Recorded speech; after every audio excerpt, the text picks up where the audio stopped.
ಯುಗಾದಿ ಪೂಜಾ ವಿಧಾನ. ಈ ದಿನ ಮಾಡಬಾರದ ತಪ್ಪುಗಳು.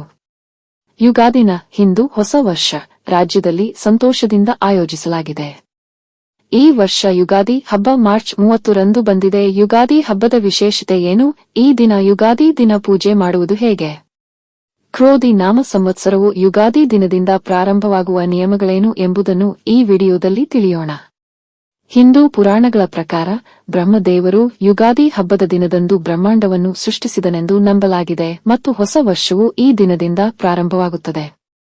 ಹೊಸ ಯೋಜನೆಗಳನ್ನು ಪ್ರಾರಂಭಿಸಲು ಯುಗಾದಿ ಅತ್ಯಂತ ಮಂಗಳಕರ ದಿನ. ಈ ವಿಡಿಯೋ ನೋಡುವ ಮೊದಲು ಓಂ ಶ್ರೀ ಲಕ್ಷ್ಮೀ ದೇವಿಯೇ ನಮಃ ಎಂದು ಒಂದು ಸಣ್ಣ ಕಾಮೆಂಟ್ ಮಾಡಿ. ಯುಗಾದಿ ದಿನದಂದು ಮಾಡುವ ಪೂಜೆ ಬಹಳ ವಿಶೇಷ.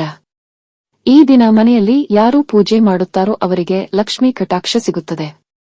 ಹಬ್ಬದ ದಿನದಂದು ಸೂರ್ಯೋದಯಕ್ಕೆ ಮುಂಚಿತವಾಗಿ ಎಚ್ಚರಗೊಳ್ಳಿ. ಈ ದಿನ ಬ್ರಹ್ಮ ಮುಹೂರ್ತದಲ್ಲಿ ಏಳುವುದು ಮಂಗಳಕರ ಎಂದು ನಂಬಲಾಗಿದೆ. ಕಡಲೆ ಹಿಟ್ಟನ್ನು ಮೈಗೆ ಹಚ್ಚಿಕೊಂಡು ಸ್ನಾನ ಮಾಡುವುದು ತುಂಬಾ ಒಳ್ಳೆಯದು. ಮನೆಯ ಮುಂದೆ ಬಣ್ಣ ಬಣ್ಣಗಳಿಂದ ರಂಗೋಲಿ ಬಿಡಿಸಿ. ಸ್ನಾನದ ನಂತರ ಮನೆಯಲ್ಲಿ ಪೂಜೆಯನ್ನು ಮಾಡಬೇಕು. ಪೂಜೆ ಮಾಡುವ ಮೊದಲು ಮನೆಯಲ್ಲಿ ಅರಿಶಿನ ನೀರನ್ನು ಸಿಂಪಡಿಸಬೇಕು. ಇದನ್ನು ಮಾಡುವುದರಿಂದ ನಿಮ್ಮ ಮನೆ ದುರಾದೃಷ್ಟ ಮಾಯವಾಗುತ್ತದೆ ಮತ್ತು ಅದೃಷ್ಟ ಬರುತ್ತದೆ. ಹಾಗೆ ಮನೆಯಲ್ಲಿ ಎಲ್ಲರೂ ಪೂಜೆಯ ಸಮಯದಲ್ಲಿ ಒಂದು ಹನಿ ಕುಂಕುಮವನ್ನು ಧರಿಸಬೇಕು. ಕುಂಕುಮವಿಲ್ಲದೆ ಪೂಜೆಯನ್ನು ಮಾಡಬೇಡಿ. ನೀನು ಮಾಡುವ ಪೂಜಾಗೆ 100ಕ್ಕೆ 100ರಷ್ಟು ಫಲಿತಾಂಶ ಬರುತ್ತದೆ. ಈ ದಿನ ಪೂಜೆ ಮಾಡುವಾಗ ಮನೆಯ ಮಹಿಳೆಯರು ಕೆಂಪು ಬಟ್ಟೆಯನ್ನು ಧರಿಸಿದರೆ ತುಂಬಾ ಒಳ್ಳೆಯದು. ಯುಗಾದಿ ಪೂಜೆಯ ಸಮಯದಲ್ಲಿ ವಿಷ್ಣು ಸಹಸ್ರನಾಮವನ್ನು ಪಠಿಸಬೇಕು. ಯುಗಾದಿ ಪೂಜೆಯಲ್ಲಿ ತುಳಸಿ ಎಲೆಗಳನ್ನು ಹೊಂದಿರಬೇಕು. ಇಲ್ಲದಿದ್ದರೆ ಈ ದಿನ ಮನೆಯಲ್ಲಿ ಪೂಜೆ ಮಾಡುವಾಗ ಅಪೂರ್ಣ ಈ ಮಂತ್ರವನ್ನು ಓಂ ನಮೋ ನಾರಾಯಣ ಎಂದು 108 ಬಾರಿ ಜಪಿಸುವುದು ಬಹಳ ಒಳ್ಳೆಯದು. ಅರಿಶಿನವು ವಿಷ್ಣುವಿಗೆ ಪ್ರಿಯವಾದ ಬಣ್ಣವಾಗಿದೆ. ಆದ್ದರಿಂದ ನೀವು ಯುಗಾದಿಯ ದಿನ ಪೂಜೆ ಮಾಡುವಾಗ ವಿಷ್ಣು ಸಹಸ್ರನಾಮವನ್ನು ಜಪಿಸಬೇಕು. ಈ ರೀತಿ ವಿಷ್ಣು ಸಹಸ್ರನಾಮವನ್ನು ಪಠಿಸಿದ ನಂತರ ಮಾನಸಿಕವಾಗಿ ಅಕ್ಷತೆಗಳನ್ನು ನಿಮ್ಮ ತಲೆಯ ಮೇಲೆ ಇರಿಸಿ. ನಂತರ ನಿಮ್ಮ ಎಲ್ಲಾ ಸಮಸ್ಯೆಗಳು ತಕ್ಷಣವೇ ದೂರವಾಗುತ್ತವೆ ಮತ್ತು ಈ ಹೊಸ ವರ್ಷವು ನಿಮಗೆ ಒಳ್ಳೆಯದು ಆಗುತ್ತದೆ. ಯುಗಾದಿ ಸಿಹಿಯನ್ನು ತಯಾರಿಸಿ ದೇವರಿಗೆ ನೈವೇದ್ಯವಾಗಿ ಅರ್ಪಿಸಬೇಕು. ಪೂಜೆಯಲ್ಲಿ ಬಳಸುವ ಪೂಜಾ ದ್ರವ್ಯಗಳು ನಮ್ಮ ಬಲಭಾಗದಲ್ಲಿರಬೇಕು. ಪೂಜೆಯಲ್ಲಿ ಪ್ರಮುಖವಾದದ್ದು ದೀಪ. ಪೂಜೆಗೆ ಬಳಸುವ ಎಣ್ಣೆ. ಹಸುವಿನ ತುಪ್ಪ ಬಹಳ ಪವಿತ್ರ. ದೀಪಾರಾಧನೆ ಮಾಡುವಾಗ ದೀಪದ ಕೆಳಭಾಗದಲ್ಲಿ ಎಣ್ಣೆಯನ್ನು ಸುರಿಯಬೇಕು ಮತ್ತು ನಂತರ ಬತ್ತಿಗಳನ್ನು ಹಾಕಬೇಕು. ಬೆಂಕಿ ಕಡ್ಡಿಗಳಿಂದ ನೇರವಾಗಿ ಬತ್ತಿಗಳನ್ನು ಬೆಳಗಿಸಬೇಡಿ. ನೀವು ಸಾಲಗಳಿಂದ ತೊಂದರೆಗೀಡಾಗಿದ್ದರೆ ಅಥವಾ ನಿಮ್ಮ ಪತಿ ಪತ್ನಿಯರು ಆಗಾಗ್ಗೆ ಜಗಳವಾಡುತ್ತಿದ್ದರೆ ಯುಗಾದಿಯ ದಿನದಂದು ತೆಂಗಿನ ಎಣ್ಣೆಯಿಂದ ದೀಪಾರಾಧನೆಯನ್ನು ಮಾಡುವುದರಿಂದ ನಿಮಗೆ ಉತ್ತಮ ಫಲಿತಾಂಶವನ್ನು ನೀಡುತ್ತದೆ. ಒಣ ನೆಲದ ಮೇಲೆ ಕುಳಿತು ಪೂಜೆ ಮಾಡಬಾರದು. ಚಾಪೆ ಮತ್ತು ಬಟ್ಟೆಯ ಮೇಲೆ ಕುಳಿತು ಪೂಜೆಯನ್ನು ಮಾಡಿ.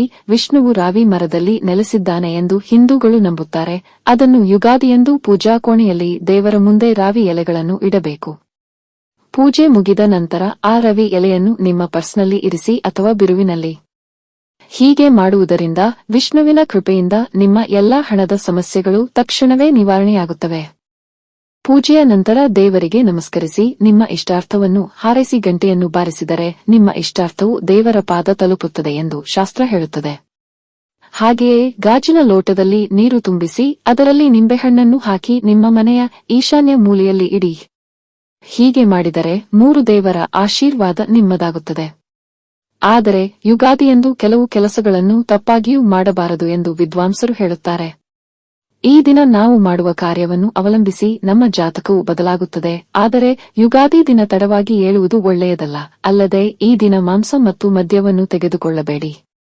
ಅನೇಕ ಜನರು ಪೂಜೆಯ ಸಮಯದಲ್ಲಿ ದೇವರಿಗೆ ಅರ್ಪಿಸುವ ಹೂವುಗಳನ್ನು ನೀರಿನಿಂದ ತೊಳೆಯುತ್ತಾರೆ. ಆದರೆ ಪೂಜೆಗೆ ಬಳಸುವ ಹೂವುಗಳನ್ನು ನೀರಿನಿಂದ ತೊಳೆಯಬಾರದು ಎಂದು ನೆನಪಿಸಿಕೊಳ್ಳಿ. ಪಂಚಾಂಗವನ್ನು ಕೇಳುವಾಗ ದಕ್ಷಿಣಾಭಿಮುಖವಾಗಿ ಕುಳಿತುಕೊಳ್ಳಬಾರದು ಎಂದು ವಿದ್ವಾಂಸರು ಹೇಳುತ್ತಾರೆ. ಈ ದಿನ ನೀವು ಯಾರಿಗಾದರೂ ಹಣವನ್ನು ಕೊಟ್ಟರೆ ಅದನ್ನು ಮರಳಿ ಪಡೆಯಲು ತುಂಬಾ ಕಷ್ಟವಾಗುತ್ತದೆ. ನೀವು ಮಾಡಿದ ಎಲ್ಲಾ ಸಾಲಗಳು ಶೀಘ್ರದಲ್ಲೇ ತೀರುತ್ತವೆ. ಊಟ ಮಾಡಿದ ನಂತರ ಪೂಜೆ ಮಾಡಬೇಡಿ. ಪೂಜೆಯನ್ನು ಊಟಕ್ಕೆ ಮುಂಚೆಯೇ ಮಾಡಬೇಕು.